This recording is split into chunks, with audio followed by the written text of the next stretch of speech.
તો નિશ્ચયક છે એની ચર્ચા કરીએ છીએ. તો પહેલી વસ્તુ છે, એકવાર ફરીથી જોઈ લો ગુણધર્મો. સંકેતો 4 સંકેત છે એની આપણે ચર્ચા કરેલી છે. એકવાર યાદી છે એ જોઈ લો. પહેલું RI ટુ CI, પ્રત્યેક હારને અનુરૂપ સ્તંભમાં ફેરવવાની પ્રક્રિયા. બીજો સંકેત છે એ RI to RJ, I not equal to J, કોઈ પણ બે પંક્તિ એના અનુરૂપ સ્તંભમાં ફેરવવાની પ્રક્રિયા. ત્રીજું RI to K time RI, આઈમી હારના પ્રત્યેક ઘટકને શૂન્યેતર વાસ્તવિક સંખ્યા K વડે ગુણવાની પ્રક્રિયા. ચોથું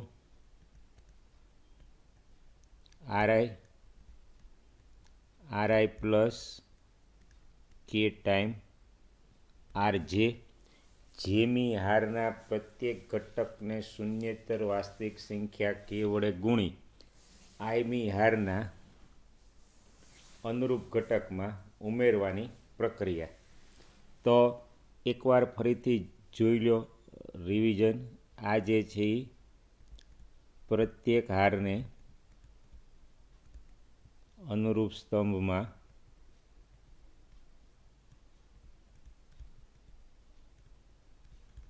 ફેરવવાની પ્રક્રિયા.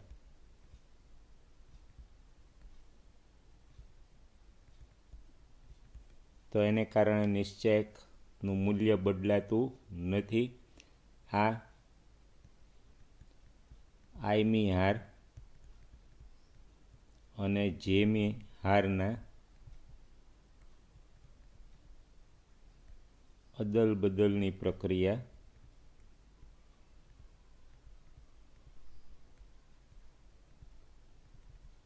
તો એને કારણે શું થશે? મળતા નિશ્ચયકનું મૂલ્ય મૂળ નિશ્ચયકની વિરોધી સંખ્યા આ આઈમી હારના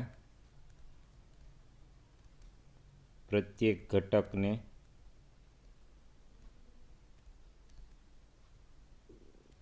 શૂન્યેતર વાસ્તવિક સંખ્યા K વડે ગુણવાની પ્રક્રિયા.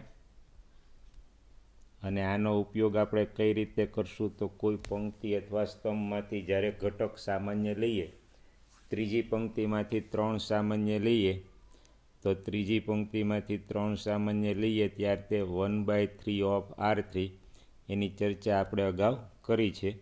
અને આ સૌથી મહત્ત્વનો ગુણધર્મ છે. આને કારણે નિશ્ચયકનું મૂલ્ય છે એ બદલાતું નથી. RI to RI plus K time RJ, જેમી હારના પ્રત્યેક ઘટકને શૂન્યેતર વાસ્તવિક સંખ્યા K વડે ગુણી આઈમી હારના અનુરૂપ ઘટકમાં ઉમેરવાની પ્રક્રિયા. તો આ 4 સંકેત છે RI આઈમી હાર માટે, CJ જેમાં સ્તંભ માટે. હવે અમુક નિશ્ચયકના ગુણધર્મો છે એની ચર્ચા છે એ આપણે કરીએ છીએ. તો પ્રત્યેક હારને અનુરૂપ સ્તંભમાં ફેરવવામાં આવે તો નિશ્ચયકનું મૂલ્ય બદલાતું નથી.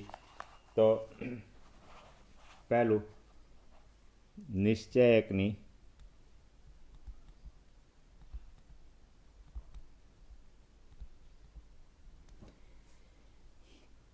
પ્રત્યેક હારને અનુરૂપ સ્તંભમાં ફેરવવામાં આવે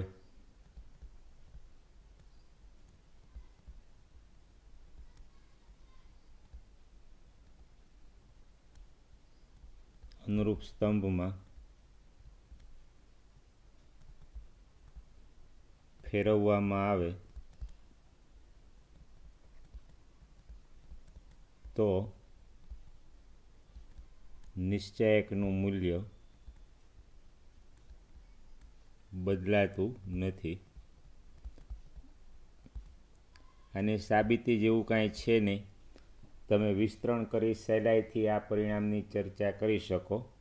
અને આ જ વસ્તુ શ્રેણિકથી જોઈએ તો ડિટર્મિનન્ટ ઓફ કોઈ ચોરસ શ્રેણિક એ હોય equal to determinant of A transpose અથવા એ પ્રાઇમ એની માટે વપરાતો સંકેત. એટલે શ્રેણિક એનો નિશ્ચાયક હોય કે એનો પરિવર્ત શ્રેણિક એ ટ્રાન્સપોઝ બંનેની કિંમત છે એ શું થશે? સમાન થશે. બીજો ગુણધર્મ, નિશ્ચાયકમાં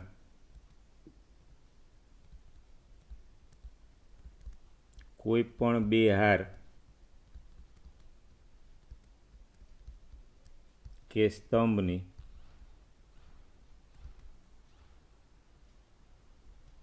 અદલ બદલ કરવામાં આવે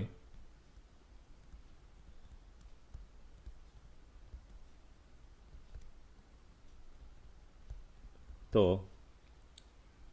મળતા નિશ્ચાયકનું મૂલ્ય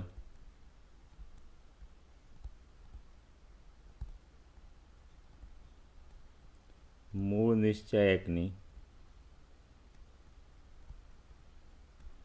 વિરોધી સંખ્યા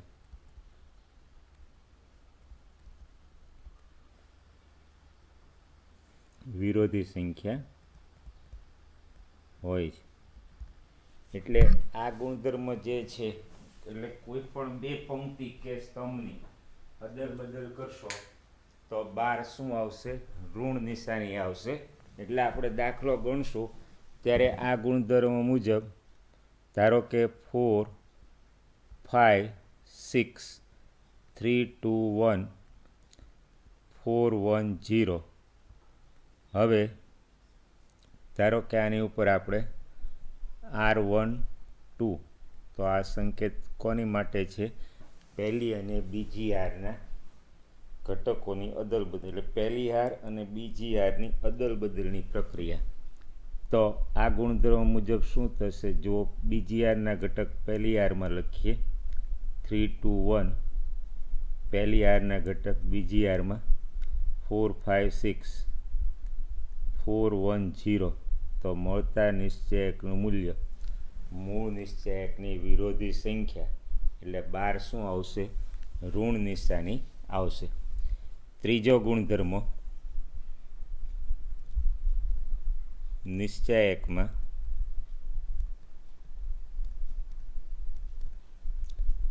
કોઈ પણ બે હાર કે સ્તંભના અનુરૂપ ઘટકો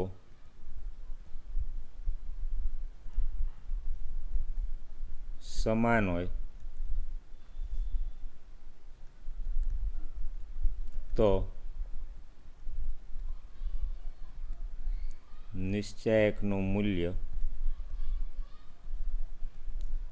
શૂન્ય થાય. એટલે કોઈ પણ બે હાર કે સ્તંભ, એઝ ફોર એક્ઝામ્પલ ધારો કે એક નિશ્ચાયક છે 1 3 5 1 3 5 7 8 11. તો આ નિશ્ચાયકની કિંમત શૂન્ય થશે. શું કામ? તો કે R1 ઇક્વલ ટુ R2 બે પંક્તિના અનુરૂપ ઘટક સમાન હોવાથી નિશ્ચાયકનું મૂલ્ય છે એ શૂન્ય થશે. અને આની તમે ચકાસણી વિસ્તરણ કરીને પણ કરી શકો છો. હવે બીજો સૌથી મહત્ત્વનો ગુણધર્મ જે છે કે જેનો મહત્તમ આપણે દાખલો ગણવામાં ઉપયોગ કરશું, આ સૌથી મહત્ત્વનો ગુણધર્મ આ તમારે ધ્યાનમાં રાખવાનું છે. મહત્ત્વનો ગુણધર્મ કે નિશ્ચાયકની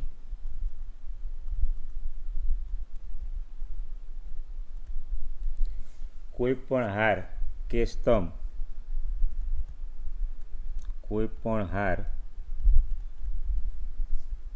સ્તંભ ના પ્રત્યેક ઘટકને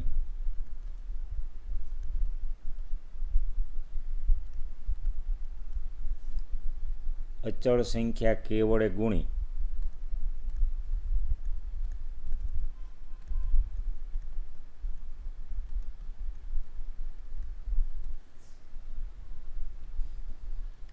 અન્ય હાર કે સ્તંભ,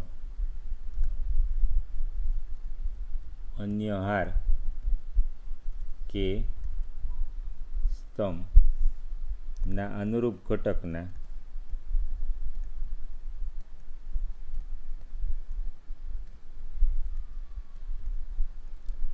ઉમેરવામાં આવે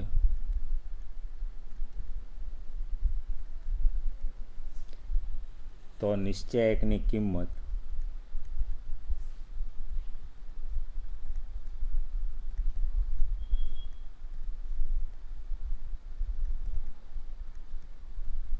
બદલાતી નથી.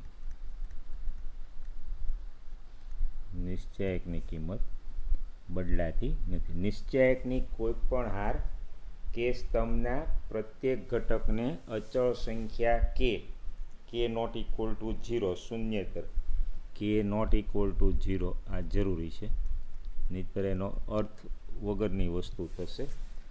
તો નિશ્ચયકની કોઈ પણ હાર કે સ્તંભના પ્રત્યેક ઘટકને અચળ સંખ્યા કે વડે ગુણી અન્ય હાર કે સ્તંભના અનુરૂપ ઘટકમાં ઉમેરવામાં આવે તો નિશ્ચયકની કિંમત બદલાતી નથી. તો એક ઉદાહરણ દ્વારા આપણે સમજીએ. ધારો કે 2 3 4 5 6 7 1 2 8. હવે આપણે આ પ્રક્રિયા કરીએ R2. તો R2 પ્લસ 3 ટાઈમ R1. તો જે આપણો ચોથો મહત્ત્વનો સંકેત છે એ મુજબ શું થશે? 3R1 એટલે પહેલી પંક્તિના પ્રત્યેક ઘટકને 3 વડે ગુણો, 3R1 આને 3 વડે ગુણો અને બીજી પંક્તિના અનુરૂપ ઘટકમાં ઉમેરો. તો હવે તમે જુઓ આમાં ત્રીજી પંક્તિ એમને 1 2 8. હવે બીજી પંક્તિ છે R2 પ્લસ 3 ટાઈમ R1. પહેલાં 3 ટાઈમ R1 2 3 4. R1 એમને R1ના પ્રત્યેક ઘટકને 3 વડે ગુણી અને એના અનુરૂપ ઘટકમાં ઉમેરવાના છે. આને 3 વડે ગુણી અને અનુરૂપ ઘટકમાં ઉમેરવાના છે. એટલે પહેલી પંક્તિના ઘટકને 3 વડે 3 દુ 6 વત્તા 5, તો 6 ને 5 11. આને 3 વડે ગુણો 3 તેરી 9, 9 વત્તા 6 15. આને 3 વડે ગુણો 4 તેરી 12, 12 ને 7માં ઉમેરો, 12 ને 7 19. તો આ ગુણધર્મ મુજબ નિશ્ચયકનું મૂલ્ય બદલાતું નથી. તો આપેલ નિશ્ચયક એની ઉપર આપણે કઈ પ્રક્રિયા કરી?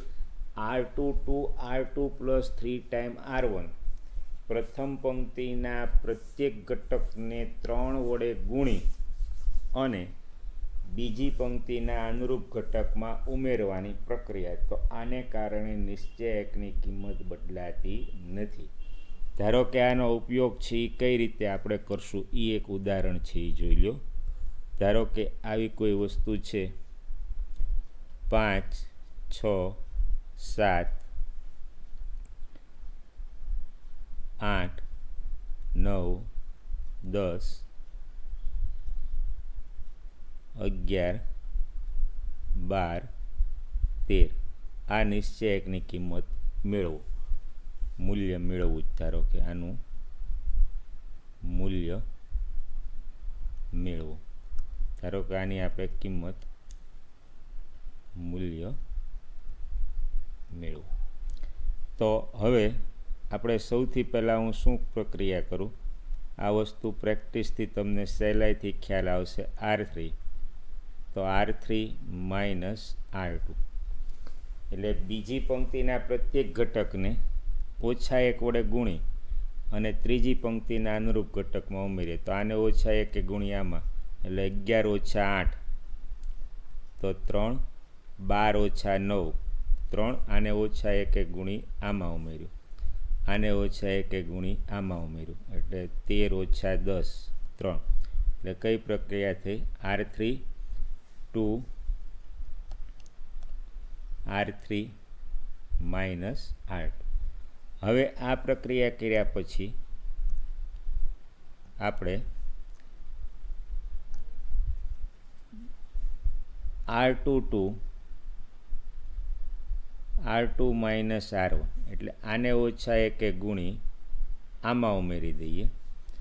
તો પહેલી પંક્તિના પ્રત્યેક ઘટકને ઓછા એક વડે ગુણી બીજી પંક્તિના અનુરૂપ, તો 8 ઓછા 5 3, 9 ઓછા 6 3, 10 ઓછા 7 3, 5 6 7, અને આ ગુણધર્મ મુજબ નિશ્ચયકની કિંમત બદલાતી નથી. હવે જો આનું જે આપણે મૂલ્ય મેળવવાનું હતું, તો આના આધારે સહેલાઈથી કિંમત વિસ્તરણની જરૂર નથી. આની કિંમત શું થઈ જશે? 0. શા માટે? તો હવે તમે જોઈ શકો છો આની કિંમત 0, કારણ R2 = R3, બીજી અને ત્રીજી હારના અનુરૂપ ઘટક સમાન છે, એટલે નિશ્ચયકનું મૂલ્ય શું થશે? 0. એટલે કોઈ પણ બે હાર કે પંક્તિના અનુરૂપ ઘટક સમાન હશે તો નિશ્ચયકનું મૂલ્ય 0 થશે. એટલે 4 મહત્ત્વના ગુણધર્મો અને અત્યંત મહત્ત્વની વસ્તુ જે છે નિશ્ચયકના ગુણધર્મો, તો એનો આપણે મહદ અંશે ઉપયોગ કરશું. પહેલો ગુણધર્મ એકવાર જોઈ લો, પ્રત્યેક હારને અનુરૂપ સ્તંભમાં ફેરવવામાં આવે તો નિશ્ચયકનું મૂલ્ય બદલાતું નથી. બીજો ગુણધર્મ, કોઈ પણ બે હાર કે સ્તંભની અદલ બદલ કરવામાં આવે તો મળતા નિશ્ચયકનું મૂલ્ય મૂળ નિશ્ચયકની વિરોધી સંખ્યા, એટલે કોઈ પણ બે પંક્તિ કે સ્તંભની અદલ બદલ કરો તો બહાર ઋણ નિશાની આવે. એ જ પ્રક્રિયાનું પુનરાવર્તન કરો તો ફરીથી ઓછા વધતા થઈ શકે છે. ત્રીજો ગુણધર્મ, કોઈ પણ બે હાર કે સ્તંભના અનુરૂપ ઘટક સમાન હોય તો નિશ્ચયકનું મૂલ્ય 0 થાય. અને ચોથો ગુણધર્મ, નિશ્ચયકની કોઈ પણ હાર કે સ્તંભ, જેનો આપણે આ ગુણધર્મનો મહત્તમ ઉપયોગ કરવાનો છે, કોઈ પણ હાર કે સ્તંભના પ્રત્યેક ઘટકને અચળ સંખ્યા k વડે ગુણી અન્ય હાર કે સ્તંભના અનુરૂપ ઘટકમાં ઉમેરવામાં આવે તો નિશ્ચયકની કિંમત બદલાતી નથી. આપણે ઉદાહરણ દ્વારા પણ આ વસ્તુ સમજ્યા. હવે એક્ઝામ્પલ છે એ જોઈએ. એક્ઝામ્પલ, તો પહેલો એક્ઝામ્પલ, એક શ્રેણિક એ આપ્યો છે 1 0 1 0 1 2 0 0 4, આ 3x3 શ્રેણિક છે. તો સાબિત કરો કે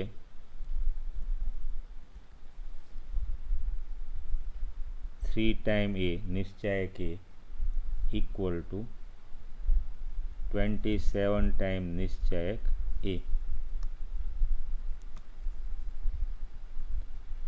ફરીથી મહત્ત્વની વસ્તુ ધ્યાનથી જુઓ.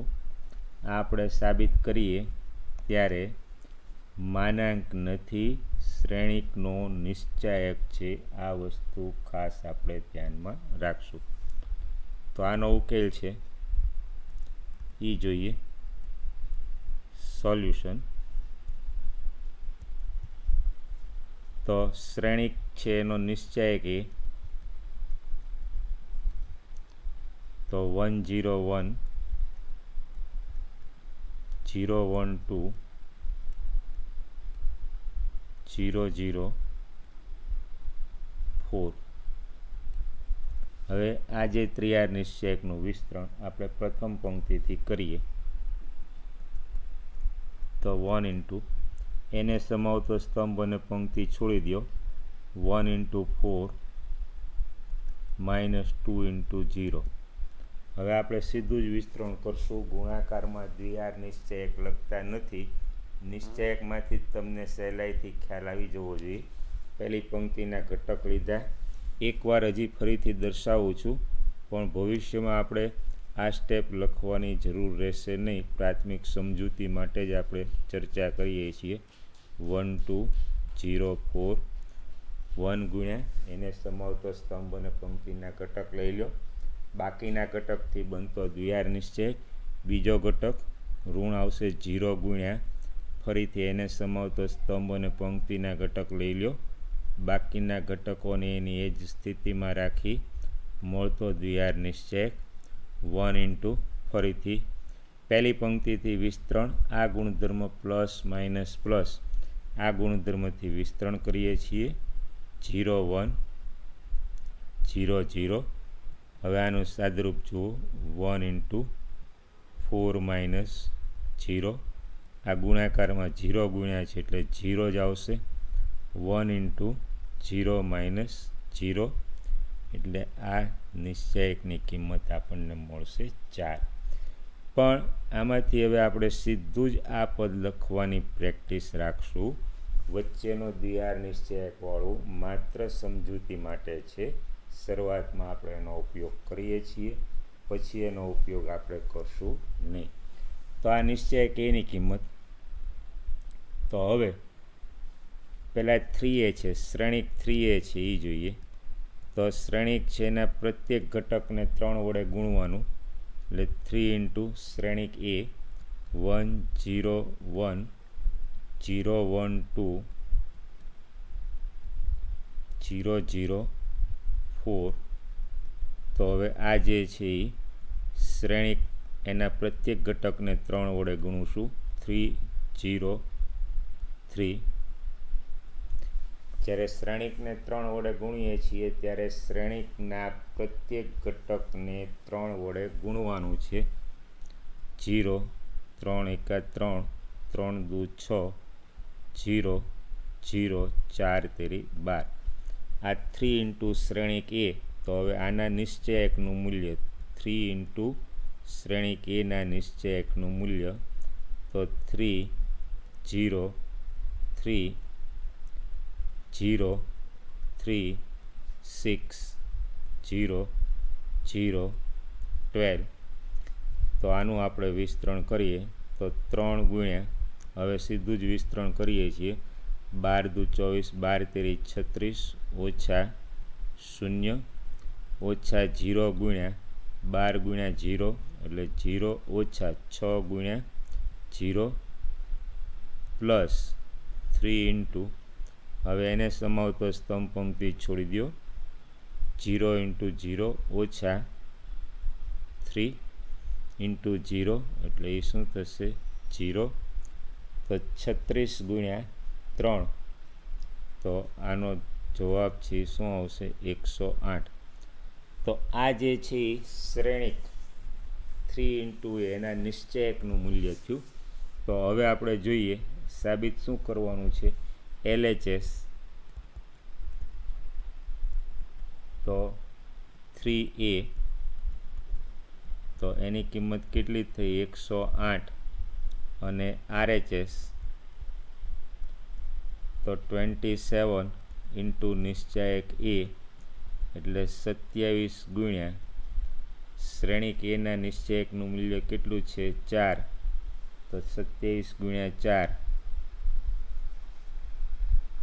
તો આપણને કેટલી કિંમત મળી 108.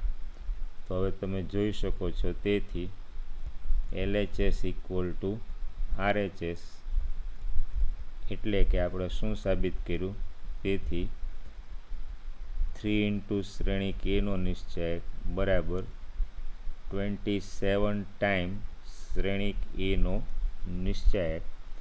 તો આ આપણે માગેલ પરિણામ છે એ સાબિત કર્યું. હવે બીજો એક્ઝામ્પલ છે એ જુઓ. ત્રિઆર નિશ્ચયક 3 - 1 - 2 0 0 -1 3 -5 0. આની કિંમત મેળવો. આ નિશ્ચયક છે એની કિંમત આપણે મેળવવાની છે. તો ત્રિઆર નિશ્ચયક એના વિસ્તરણથી માત્ર પરિચિત થાવ એ હેતુ છે. તો કિંમત મેળવો. તો આના ઉકેલની ચર્ચા કરીએ. સોલ્યુશન. તો ત્રિઆર નિશ્ચયક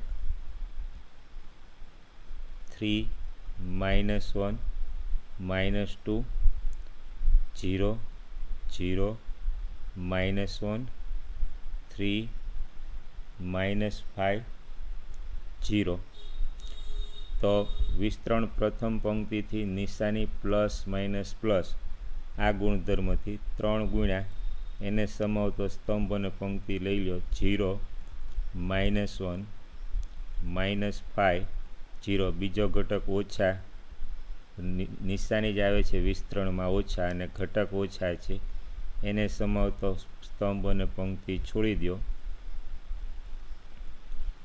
તો 0 -1 3 0. હવે પ્લસ -2 ઇન્ટુ, હવે એને સમાવતો સ્તંભ અને પંક્તિના ઘટક છોડી દો. 0 0 3 -5. હવે આનું વિસ્તરણ આપણે કરીએ. 3 ગુણ્યા અગ્ર વિકર્ણના ઘટકોનો ગુણાકાર ઓછા પ્રતિવિકર્ણના ઘટકોનો ગુણાકાર, એટલે ઓછે ઓછા શું થશે? વત્તા 5. અહીંયા માઇનસ માઇનસ પ્લસ 0 ઓછા આ બેનો ગુણાકાર, એક નિશાનીમાં ઓછા આવે છે અને ગુણાકારમાં ઓછા, તો ઓછી ઓછા શું થશે? વત્તા પ્લસ -2 ઇન્ટુ આ છે અગ્ર વિકર્ણના ઘટકોનો ગુણાકાર 0 ઓછા પ્રતિવિકર્ણના ઘટકોનો ગુણાકાર 0. આ સમજૂતી માટે છે, આ નિશાની આપણે દર્શાવશું નહીં. તો હવે આનું વિસ્તરણ 3 ગુણ્યા -5 એટલે -15. 3 ઇન્ટુ 1 પ્લસ 3, આની કિંમત શું થશે? 0. -2 ઇન્ટુ 0 એટલે આનું સાદરૂપ છે તમે જોઈ શકો છો, -12. એટલે નિશ્ચયકની કિંમત આપણને મળશે -12. તો આ જ રીતે તમે આ પદ સમજૂતી માટે આપ્યું છે, પછી ફરીથી તમે જાતે જ સહેલાઈથી સીધું વિસ્તરણ કરી શકશો. એક પ્રેક્ટિસ માટે તમે આ દાખલો પણ ગણી શકો છો. 3 -4 5 1 1 -2 2 3 1. આની કિંમત મેળવો. તો આન્સર છે એ તમને આપી રાખું છું, તમે સહેલાઈથી આનું મૂલ્ય 46 જાતે એ જ રીતે હજી એક ત્રિયાર નિશ્ચયકનું મૂલ્ય તમે જાતે મેળવી શકશો. 0 1 2 -1 0 -3 -2 3 અને 0. આની કિંમત છે એ મેળવો. તો આની કિંમત તમે સહેલાઈથી મેળવી શકશો.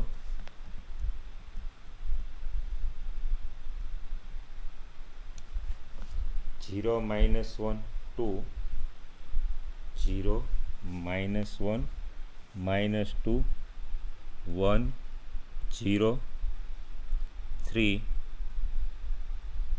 1 0 3 2 -3 અને 0 2 -3 0. આની આપણે કિંમત મેળવવાની છે. કિંમત મેળવો. તો આનું મૂલ્ય મેળવશો તો આન્સર છે એ તમને આપી રાખું છું. પ્રશ્ન છે ઇવેલ્યુટ.